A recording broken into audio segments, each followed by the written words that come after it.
Kita berharap tausiah-tausiah dari Al-Ustadz terus memberikan manfaat dan memberikan berkah buat umat dan buat masyarakat agar bisa menghasilkan kebahagiaan yang mendewasakan ala platonik, ya.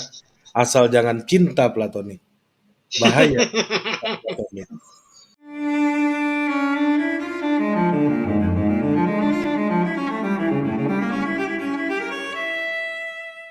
Bahaya kalau cinta platonik seolah-olah tidak ada. Kenapa bahaya? Itu kenapa bahaya? Karena ini aja merasa sempurna aja kan, merasa sempurna itu nggak boleh, ya kan? Iya, iya, iya, iya. Ya kan bahaya itu kan itu.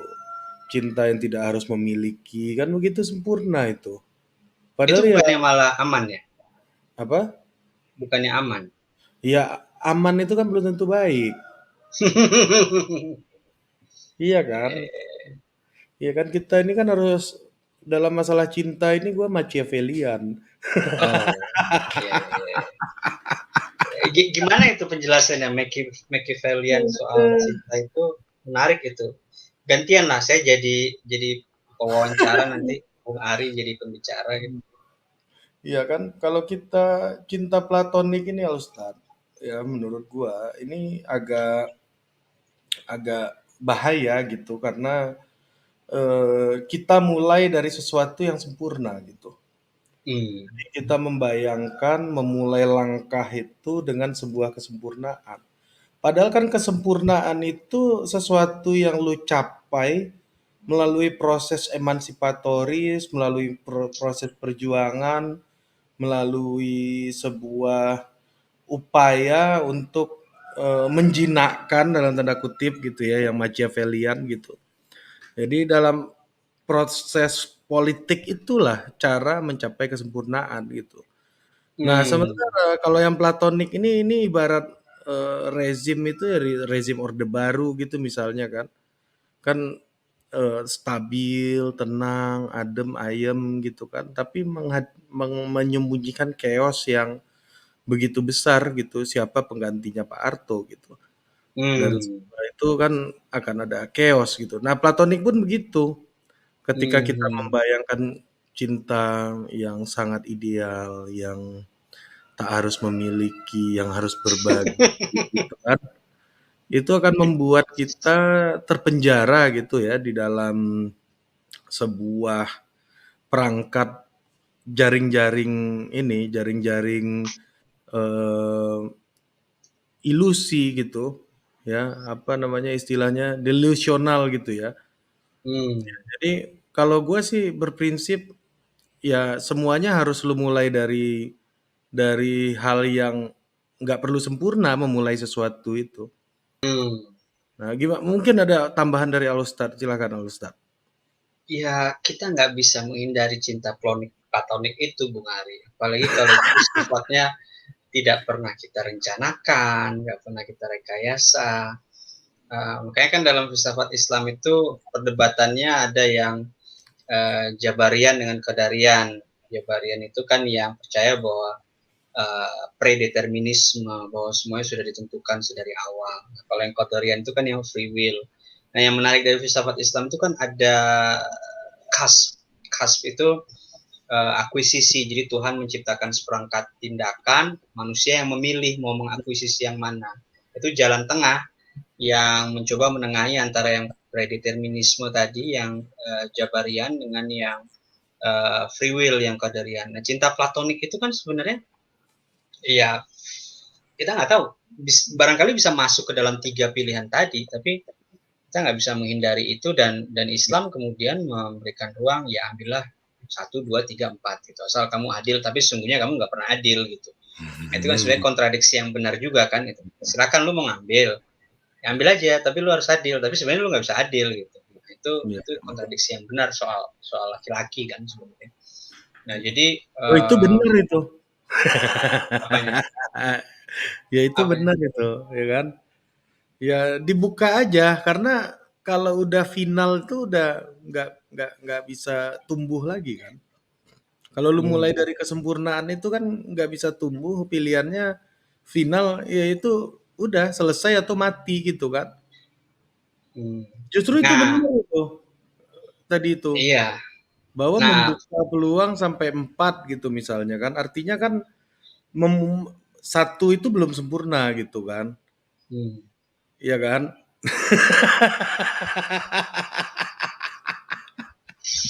Nah, yang lebih rumit lagi kan laki-laki mengalami pubertas kedua, dan pubertas kedua itu bukan soal umur tapi soal hormon. Nah, Bung Ari suatu saat akan menghadapi itu.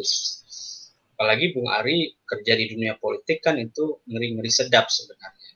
Nah, gimana Kalau saya ngeri-ngeri? kerja, iya ngeri-ngeri sedap dong karena godaannya kan lebih banyak ketimbang bekerja di dunia akademik. Kalau di dunia Justru akademik kan, terbalik, Anda ketemu cewek-cewek muda terus tiap hari, Bapak. enggak. Saya ini kan, Alhamdulillah. ya kan di kampus kan cewek-cewek muda yang usianya di 20 tahun di bawah Bapak kan. Enak aja Kalau 20 tahun gue belum kepala 4. Nah, tapi kan sekarang sudah berkerudung semua. iya Ya kan, ya. lebih aman. Jadi Justru ya kita Anda ini yang paling potensi karena itu dilihatkan oleh Permendikbud 31 tahun 2021 ya, yang membatasi gerak Anda gitu. Iya kan? Iya, Di iya, iya. politik nggak ada aturan di MD3 tuh soal itu, Nggak ada ya. misalnya. Nggak ada, adanya di kampus loh. Iya kan? Jadi yang lebih bahaya itu Anda, Pak. Pemerintas Berarti kedua. berarti gue harus belajar seperti Prof. eh, Saiful Mujani ya, Hmm. untuk bekerja di dunia akademik dan di dunia politik praktis seperti Bung Ari gitu ya, supaya lebih Ya, aman tuh karena di dua alam. ya justru lebih bahaya Bapak untuk isu Hmm. pemerintas kedua itu kan Bapak kan di situ menghadapi perempuan-perempuan yang sedang haus pengetahuan gitu kan. Kalau saya yang saya hadapi kan kebanyakan perempuan-perempuan yang pengetahuannya sudah final kan. Tapi Iya kan kan? ada omongan bahwa di dunia politik itu para politisi itu berbanding lurus antara hasrat berkuasa dengan hasrat seksualnya. Itu kan lebih berbahaya ketimbang Tergantung. mahasiswa kan. Pilihannya lebih banyak kalau di politik. Ya Hmm. kan? Ada orang yang senangnya sama duit, ada orang yang Hmm. senangnya sama itu, ada yang senangnya sama jabatan-jabatan gila hormat tuh ada juga. Kalau Hmm. di kampus ini kan 2 aja pilihannya kan. Hmm. Ya kan, uang jelas nggak banyak-banyak amat di kampus, dibandingkan di politik ya jauh lah gitu kan, Hmm. iya kan. Kalau kekuasaan ya juga nggak berkuasa-berkuasa banget di kampus. Apa sih Hmm. kekuasaan di kampus gitu kan. Hmm. Hormat juga dosen-dosen nggak mungkin lu suruh hormat-hormat banget gitu, Hmm. kalau lu dapat jabatan-jabatan di kampus. Nah, itulah yang paling mungkin, ya kan. Tapi Dede-dede haus pengetahuan nih yang paling mungkin dimanipulasi, makanya ada Permendikbud. manipulasi. Iya, iya kan? Iya. Kalau di politik kan Hmm. pilihannya serba apa ya, apa istilahnya tuh abundance tuh apa, eee, Berlimpah. berlimpah gitu, ya kan? Uang berlimpah di politik, kehormatan hormat-hormat nih berlimpah ke politik. Ada orang yang mau jabatan itu nggak sujud dia, Hmm. tengkurap dia kayak gitu juga ada kalau di politik, Hmm. ya kan? Hmm. Ya kan? Uang juga berlimpah, harta, hormat. Ya di kampus nggak ada pilihannya, Pak. Justru itu ketika Bung Ari bilang tadi dede-dede itu semakin semakin usia gue nambah, kan gue menghadapi mahasiswa yang rentang usianya hampir sama. Ya itu semakin kelihatan, lu anak kecil lah gitu. Nggak justru makin nggak menarik Bung Ari. Karena Itu kan jarak Feberitas itu usianya. kan, Anda kan nggak pernah dengar om-om sindrom gitu loh. Om-om yang apa namanya, suka lihat dede-dede SMA itu loh, mental om-om itu. Nyarinya Hmm. dede-dede mahasiswi, dede-dede Hmm. SMA itu mental-mental om-om bejat itu. Itu Hmm. itu ada tuh sindromnya tuh. Itu Hmm. tenaga udah nggak ada itu. Hmm. Itu kalau kata Panji itu kayak makan ini loh, makan rendang pakai sendok plastik nasi kotak itu loh. Bukan kata gua tuh, kata si Panji tuh. Rendangnya enak, sendoknya nggak enak gitu ya. Iya, sendok plastik lu tahu kan, kalau lu makan Hmm. nasi kotak kan, pakai sendok Hmm. plastik tuh. Iya Hmm. makan udah kayak gitu tuh mental om-om puber kedua itu kayak gitu kan. Hmm. Ya justru Hmm. bahaya nih, makanya pelecehan ke mahasiswa kan banyak, mahasiswi banyak banget isunya, Pak. Hmm. Iya kan? Dibandingkan di politik. Hmm. Politik itu kadang ada pelecehan tapi selesai di tempat. Ya udahlah, Hmm. gua dikasih lah semiliar nih gitu kan. Tapi Hmm. selesai ya masalah ya gitu. Biasanya ya. Hmm. Ini gua nggak menuduh orang gitu. Tapi ada metode-metode kayak gitu yang gua tahu gitu. Hmm. Nah tapi kan di kampus kan nggak mungkin cara-cara perdamaian kayak gitu kan. Berapa Hmm. seorang dosen kuat ngasih Hmm. cewek Ya. yang dia lecehkan untuk ini bukan gua bilang perempuan mau dibeli dengan uang gitu ya. Tapi Hmm. di politik ya memang ada orang yang motifnya itu, mau gimana gitu kan. Kalau di kampus Nah, kan motifnya belum tentu itu. lu bisa cerita sedikit nggak? Kan di Depok kan ada satu profesor tuh Mhm. yang sering punya apa ya, punya reputasi begitu. Inisialnya B sama M lah kalau boleh disebut. Dan Pernah bahkan di total politik, Bos. nah itu Pernah gimana gua itu? undang ke sini. Nah, itu gimana? Ya gue nonton itu acara itu gitu. Waktu peringatan ulang tahunnya band kan. Iya, betul. Nah itu kenapa tidak ada apa ya tindakan serius dari pihak kampus soal dan itu sudah jadi rahasia umum loh gitu. Iya, gua udah Kalau lama kita tahu. Gua udah kalau lama kita tahu itu. browsing namanya itu bahkan laman Wikipedianya saja menyebut beliau sebagai predator. Kan berbahaya sekali. Artinya banyak orang yang memverifikasi di laman Wikipedianya, oh dia memang predator seksual. Gua udah Gimana lama ceritanya? dengar cerita beliau punya kecenderungan macam-macam itu memang. Makanya saya tadi ingatkan Anda, Pak Ustadz, karena Saya lahan Anda bersyukur, itu Masya Allah. ya Memang lahan syafaatnya luar biasa nih sama lahan Ustadz Arif. lahan Ustadz Kustan ini yang paling berbahaya untuk soal gitu-gitu. Lu nggak berbuat aja bisa kena, apalagi lu buat Mm-mm, dikit-dikit gitu loh. mm-mm, mm-mm, Apalagi lu punya musuh politik yang ideologinya itu anti dengan pelecehan ini dan dia bisa meributkan setiap saat. mm-mm, mm-mm. Udahlah lu berbuat dikit-dikit gitu ya. Musuh lu kayak ini loh, Batman tuh jadi keren itu kan karena lawannya Joker kan. Nah, iya kan? Kan Batman ini kan cuma anak orang kaya yang rajin fitness terus punya anak buah pinter bisa bikin alat-alat kan sebenarnya kan. Superhero-nya ya KW juga kawan nih kan. Mm-mm, mm-mm, Ya mm-mm, kan?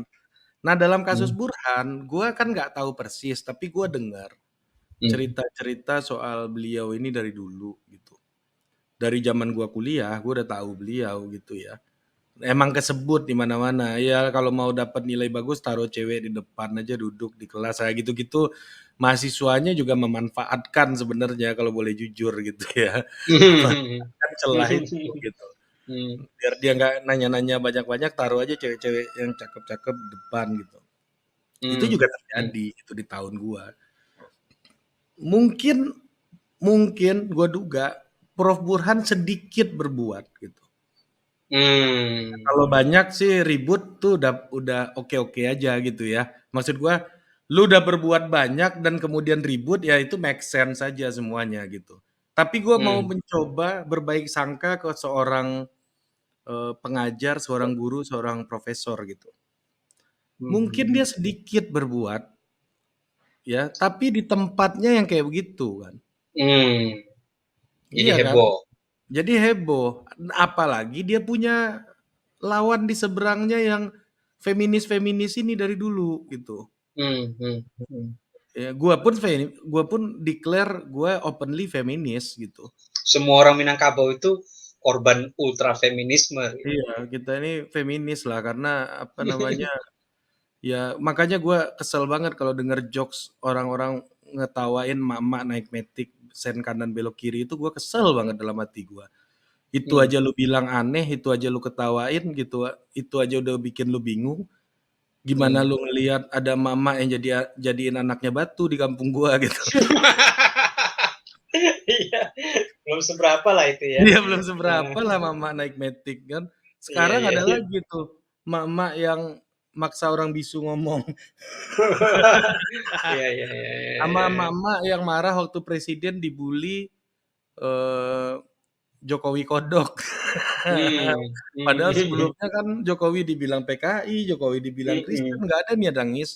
Nangisnya Mhm pas Jokowi mhm. kodok. Mhm.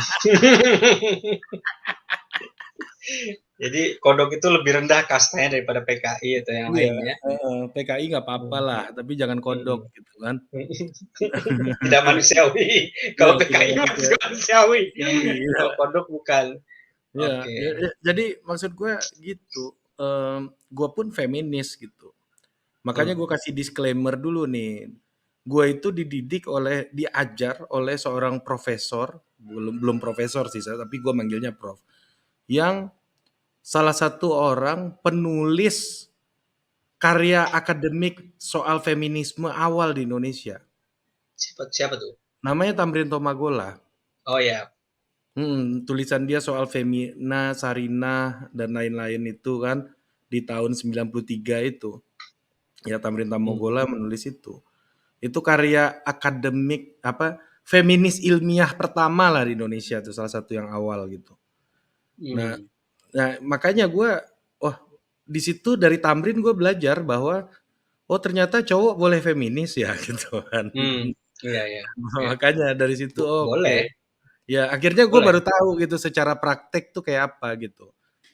Ya Karena kan laki-laki Minang semuanya feminis, laki-laki Minangkabau itu. betul. Feminis ini kan sebagai ideologi sebenarnya nggak berbahaya, tapi orang capek aja gitu. Ya kan? Mmm. Istri lu kerja lu suruh pegang anak. Nah, sebenarnya kan orang mempermasalahkan feminisme itu karena punya ekspektasi soal logika yang konsisten.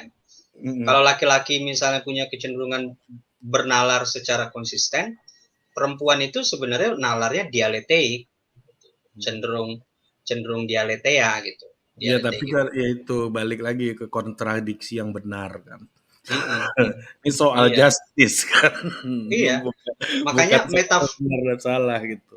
metafora dalam dalam agama kan betul, bahwa perempuan itu ibarat tulang rusuk yang kalau di dibengkokkan dia patah, didiamkan dia tetap bengkok gitu kan. Nah, Hmm. itu serba salah tuh. Jadi nggak perlu dilurusin sebenarnya. Nggak perlu dilurusin. Yang jelas kalau dia dibengkokin kan patah. Iya makanya Dilurusin juga. biarkan dia dengan dialektika yang benar itu. Nah, apa Mm-mm, namanya, mm-mm. kontradiksi Kontradiksi yang yang benar. benar. Nah, jadi Iya. balik ke soal Pak Burhan ya. Kalau Hmm. gue menduga ini dalam politik kampusnya kayak begitu posisinya. Jadi dia berseberangan dengan orang-orang tertentu yang feminis-feminis, ya. Ini gue dalam pandangan yang berusnuzon ya. Kalau yang Iya bersuuzon dong. ya kalau yang bersuuzon ya kita harus buktiin sama polisi bener nggak dia ngerjain itu gitu kan. Iya dong. Tapi Sebagai ustadz lo harus husnuzon. ya katakanlah kalau dia memang berbuat gitu ya. Ya berbuat ya sejauh apa gua nggak tahu berbuatnya ya. Itu jadi heboh gitu karena situasinya kayak begini. Hmm. Coba kalau situasinya nggak kayak yang gue ceritain tadi, mungkin ya gue yakin ada banyak pelaku pelecehan seksual di seluruh kampus di Indonesia. Tapi Hmm. situasinya nggak kayak Burhan aja gitu. Hmm. Kan Hmm. nggak kayak Eko sebut nama gitu. Nah, iya, nggak apa. Permen Permen 30 itu kan bermasalah karena apa? Menganggap bahwa subjek atau agensi yang punya kuasa itu hanya dosen, sehingga hanya berupaya memproteksi mahasiswa. Tapi tidak pernah mengcover bagaimana seandainya justru mahasiswa yang melakukan pelecehan pada dosen. Oh itu sering. Oh iya itu Dan dan benar tuh. dan itu lebih sering sebenarnya. Gue Nah, sendiri pernah mengalami itu, Ri. itu Mulai dari sering. yang sifat mulai dari yang sifatnya verbal sampai non verbal gitu. Lu di Nah, ini di grepe di kampus apa? bukan Mahasiswi. ya ya ada yang sifatnya di grepe sih enggak. Uh, tapi di kelas secara verbal mengundang secara terbuka dan satu kelas menyadari itu tuh ada secara verbal. Dan kemudian yang bahkan sampai menunjukkan bagian tertentu itu juga ada. Nah, tidak ada mekanisme yang memberikan sanksi untuk itu kan. Karena Anda apa? ini Ketika emang benteng keimanan Anda emang tebal ya. Digituin aja Anda tetap malah Anda yang menganggap Anda sedang dilecehkan gitu. Kan iya, karena bagi sebagian lelaki enggak, "Ayo," gitu ya. iya, iya, iya. Jadi Permen 30 itu sebenarnya tidak fair. Karena apa? Hanya memproteksi mahasiswa yang seolah-olah dianggap Betul tidak betul. punya kuasa untuk melecehkan dosen. Padahal itu jauh lebih banyak sering terjadi kan. Dan Apalagi di kampus-kampus swasta yang mana mahasiswa itu menjadi betul, ini revenue betul. stream-nya. Betul, itu revenue streams dan mahasiswa nggak pernah salah kan di kampus swasta. Karena ketika dosen di kampus swasta melaporkan, yang jadi pertanyaan justru dosennya. Lo ngundang apa sehingga mereka begitu? Kan gitu. Ya karena gue sadar pasti akan digituin, gue nggak melaporkan gitu. Tapi satu kali pernah ada mahasiswa itu nanya ke gue, Pak, saya mengalami ini, saya bisa melaporkan ke siapa ya? Oh, saya nggak tahu, saya nggak pernah tahu ada whistleblowing system di sini. Coba kamu ngomong sama Kaprodi. Gue cuma bisa bilang kayak gitu. Karena ini jauh sebelum Permen 30 ya, sekitar 2017 atau Iya, 2018 kan. dan juga kekuatan dari mahasiswa itu adalah, ininya, opini gitu. Kekuatannya adalah ya soal penggalangan opini, karena yang punya kaki-kaki ke grassroots itu kan tokoh-tokoh spiritual mahasiswa ini gitu. Iya, karena meskipun dosen dianggap punya otoritas karena punya pengetahuan, tapi sebetulnya subjek berupa mahasiswa yang menerima pengetahuan itu justru punya kekuatan kolektif untuk menggalang opini, kalau yang lu bilang tadi kan. Mhm mhm. Untuk kemudian memfitnah dosen atau sejenisnya. Jangankan itu, Rik, berapa bulan lalu aja misalnya ada orang tua mahasiswa yang lapor bilangnya gue cerita pornografi, menyebar pornografi di satu PTS. Padahal yang gue omongin apa? Mahasiswa lagi presentasi anti LGBT, karena ini konteksnya adalah isu kemanusiaan atau ketuhanan gitulah. Nah, gue cerita gimana dengan budaya lokal kayak Isu. warok, bisu itu gue sebut juga bisu yang di Ya, Sulawesi Selatan. Tapi gue mhm nyebut yang pertama itu adalah warok dan gemblak di Ponorogo. Dan itu mhm. ada link tulisannya dari Australian National University. Yang ditangkap oleh orang tua mahasiswa apa? Gue nyebar pornografi. Padahal gue nggak ngasih linknya. Gue cuma bilang bahwa ada laporan soal itu di Australian National University. Dan soal bisu ada laporannya di National University of Singapore. Orang tua mahasiswa datang ke kampus PTN swasta ini melaporkan gue menyebar pornografi. Padahal ya konyol aja gitu. Itu gue kayak lu bilang tadi, gue posisi bener aja tetap tetap di Iya, fitnah kayak gitu. ya Apalagi gue salah kan gitu. ya ya Anda ya hikmahnya ya di PTS ekspektasi ya Anda jangan terlalu tinggi walaupun itu perguruan tinggi gitu. Dan alhamdulillah sudah lepas dari jeratan seperti itu gitu Ya ya. itu Dan gue kayak bersyukur banget uh, bersyukur ya. bersyukur bersama Ustadz Ari itu mendapat syafaat untuk Nanti gua bikin melindungi. thumbnail-nya ini ya Ustadz Kustan korban pelecehan gitu ya. Benar. Enggak ngomong pengetahuan kita kan, relasi pengetahuan kan. hmm. Hmm. Oke, kita tutup dulu. Sampai jumpa lagi di Sip Total sip. Politik berikutnya.